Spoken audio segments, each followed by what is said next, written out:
Revelation 20 tells us four things about the world after the Battle of Armageddon. The first is that there's going to be a 1,000-year reign, what we call the millennial period, under Jesus Christ. The second thing is that Satan is going to be bound for 1,000 years. The third thing is that there's going to be a judgment, and it's a judgment that many people haven't even heard about, or if they have heard about it, they haven't thought very deeply about it. And finally, the fourth thing is that Satan will be released, and you won't believe the attitude and the response of the people on the earth at that point.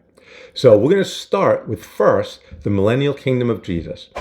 If we look in Revelation chapter 20, we'll see that over and over again, it's mentioned about 1,000 years.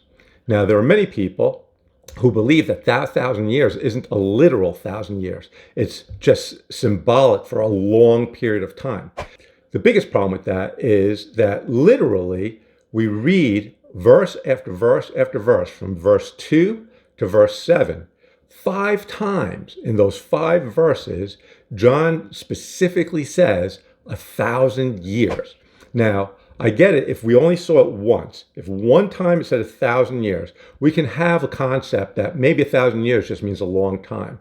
But when it's repeated, not just twice, not just 3 times, but 5 times, it really tells us that John's very specifically telling us 1,000 years. Probably the best example of that is verse 3 itself, where it says that Satan will be bound for 1,000 years, but then he will be released for a short time or a short while or a season. It doesn't say for a year or for a month. It says for a short time. Now, if 1,000 years just meant a long time, why wouldn't he say for 10 years instead of a short time? And if he means a short time, why doesn't he say that he will be held for a long time instead of 1,000 years? So we can understand that 1,000 years to be a literal 1,000 years, an actual millennium of time.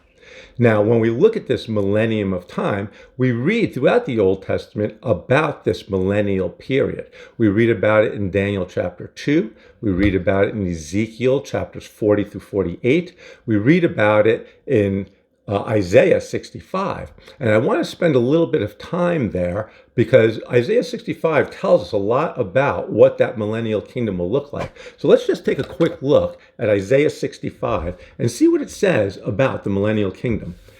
So if we start down here in verse 17, it says, "Behold, I create a new heavens and a new earth." And as you look at that, I know the first thought is, well, that's not the millennium. That's after the millennium. That's the eternal earth. That's the new Jerusalem, the new heaven, the new earth.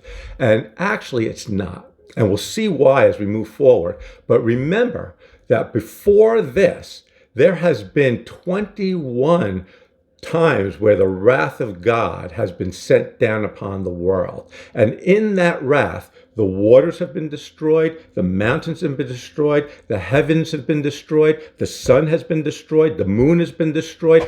Everything has been destroyed. So for the earth to be here for the millennial kingdom, it needs to be renewed. So that renewal is going to happen again after the millennium, but it needs to happen also before the millennium. So here, Isaiah tells us that that's what's going to happen.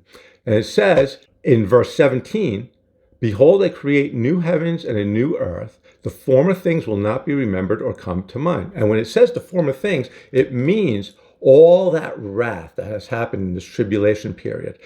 Because the millennial period will be so wonderful, we will forget the tribulation period. Now, we're not going to forget it like as if it never happened, but the pain and the suffering of it will have gone into the past. It'll kind of be like when you were a 2-year-old baby and you screamed and cried because you were upset. And now, as you're older, you don't even remember that. You know it happened, you know it was there, but you don't remember it. And that's what the Millennium Kingdom is going to be for the tribulation period. It's not going to be painful like it was when we were going through it.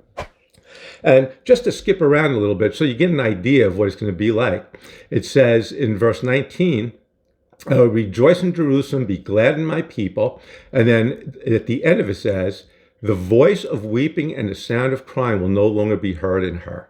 So there will be no more weeping, no more crying. As we continue on, it says, no longer will there be an infant who lives but a few days, or an old man who does not live out his days, for the youth will die at the age of 100, and the one who does not reach the age of 100 will be thought accursed. So that's telling us that at that point, it's going to go back to a life length, like when the early humans lived on this earth, like living for 800 years, 700 years, 900 years.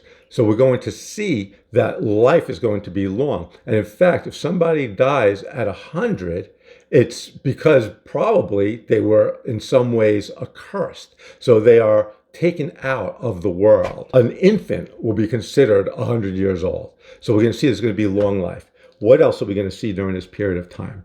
We're going to see that there's going to be prosperity. Verse 21, they will build houses and inhabit them. They will plant vineyards and eat their fruit. So we see that they're going to work, and the work that they do is going to be fruitful. They're going to have their houses. They're going to have their food. It's going to be a time of prosperity. As we keep on going down, we see in verse 25, the wolf and the lamb will graze together, the lion will eat straw like the ox, and dust will be the serpent's food. They will do no evil or harm on my holy mountain. And so what we see there is that there's going to be a peace that exists even amongst the animals. So it really is going back to how things were before the flood and even before the fall. It's not going to be quite there, but God's bringing us back to that period of time. So that's what it's going to look like. That's what's going to look like when Jesus rules and reigns over this 1,000-year millennial kingdom.